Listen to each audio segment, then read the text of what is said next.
Hi everyone. Today I would like to talk about something that we Nigerians tend to shy away from talking about, and that is our collective role in creating the mess of a country that we have to deal with today. We Nigerians, we like to talk about the Nigerian problem. We talk about it pretty much everywhere. It's our single most favorite thing to discuss. Wherever you meet us, on social media, in our homes, parties, places of worship, even when we are on romantic dates, we just cannot stop talking about the Nigerian problem. And that is a good thing because it means that we are aware of our problems, and then talking about it creates even more awareness and helps to deepen the already existing awareness. It also means that we are a socially conscious people, and all of these are positives. So I want to urge us to keep talking about it because we cannot stop. It's doing us the world of good. We may not even know it yet. However, there is a way that we talk about these problems that will not ultimately move us from just talking to actually solving the problems. Matter of fact, if we're looking to hand over an even messier country than what we have today to the younger generation, then how we're talking about these problems right now, that's just the way to go. But if we're looking to create a better country, one that we can all be proud of, one that we can point to and say it was in our time, it was in our era that Nigeria was fixed, then we have to alter the way that we discuss the Nigerian problem. And that is what I want to talk about today. How do we talk about the Nigerian problem? No, we talk about the Nigerian problem like we are unconcerned outsiders, with a window view to this country called Nigeria. And so we just love to sit around our homes and peep through the window to view this country called Nigeria with all its interesting drama. And then we run commentary about what the different players in the society are doing.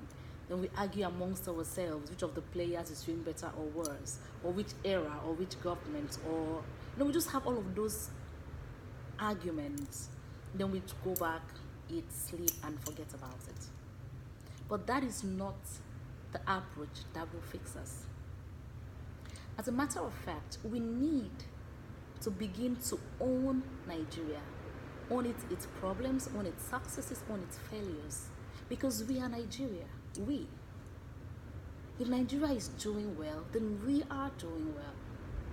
We have something to brag about, hit our chest and say we're doing well, we've met this country. But if Nigeria is not doing well, then we should be ashamed. It's not about pointing fingers, it's every single one of us. So we need to be able to see Nigeria in that light and see ourselves as stakeholders, as active participants in creating a country that we will all be proud of or will all be ashamed of. We need to know that our inactions or actions would make or mar this country. Because we are Nigeria. It's the kind of mindset that we need to begin to have if we are hoping to see any positive change happen around here. Just talking about it brings to mind something that John F. Kennedy said to Americans years ago. He said to them, do not think what America can do for you, but what you can do for America. I dare to say that that mindset that he put in Americans helped to create the country that we all aspire to today. So what I want to say to you today is this. Nigerians, you owe Nigeria a debt. You need to begin to see yourself as being indebted to Nigeria. No, I know you don't agree with me. You're thinking already, this Nigeria, see you don't do for me before.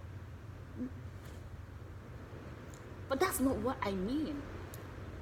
I'm not saying that Nigeria did something for you to owe Nigeria. But by being a citizen of Nigeria, you owe Nigeria something. And it's a date that you need to carry around in your heart everywhere you go. Because until you begin to see yourself as indebted to Nigeria and begin to think ways to pay up this debt, then you would not have bettered your lot. You cannot picture what I'm talking about, right? Let me throw this to you. Quick question. So besides the military and other security operatives that put themselves on the line, that we must sleep better at night, Can you think of anything that you would have been able to do for Nigeria without first of all doing something for your own self? Nothing. So basically, in paying this debt to country, you would take the first currency. It's how it works. It's the kind of mindset that would make you wake up every day and look around you and look at the problems that surround you. And instead of thinking, the government is doing so poorly, you're thinking, what can I do to solve even one of these problems? Because these problems are a gold mine waiting to be mined. If you find yourself in a society where all the problems are fixed, you will struggle to shine. But if you're in a place where there are so many problems to be fixed, it is an opportunity for you to be brighter than the stars if you want to. So Nigeria is that gold mine. Its problems are the gold mines. Your solution are the machineries you need to dig them up and clean them up.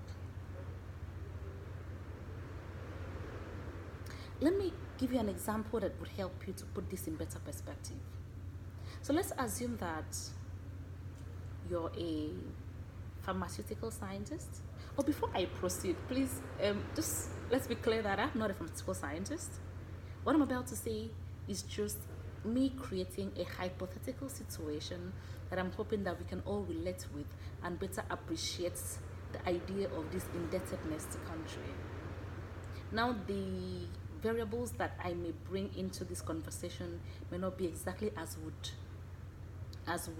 play out in real life, but it's a good enough example because it addresses an issue that we are all familiar with. So now back to my example. So now let's assume that you are a pharmaceutical scientist and you're feeling this heavy burden of debt to country. And so one day you sit down to sort yourself, to say to yourself, I must pay this debt, I must get this debt off my chest. And you begin to think of what you can do to pay up your debt. And in the natural way that things go, you would normally think in line with your strengths and qualifications and skill sets. So maybe you're thinking, what if I am able to solve a lingering medical issue? What if I'm able to find a way to stop malaria? Now, pharmaceutical scientists, just for clarity, are the people who manufacture, innovate, they are people who create innovative medications to tackle medical problems. So let's say you pick malaria because it's a household issue, it's such a menace.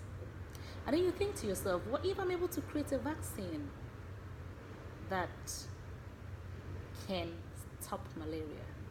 What if I create a vaccine that it doesn't matter how many Anopheles mosquitoes bite you just do not fall sick with malaria? And let's say that you go to work and then you succeed in creating this vaccine. Can you ultimately imagine what tremendous good you would have done? Are you thinking about it? You create a vaccine that stops malaria. You create a solution that everybody in Nigeria is waiting for. Everybody in every malaria-prone country is waiting for. You create it. Can you think about it? You would not even believe what you would have done for yourself. Let's keep the wealth aside.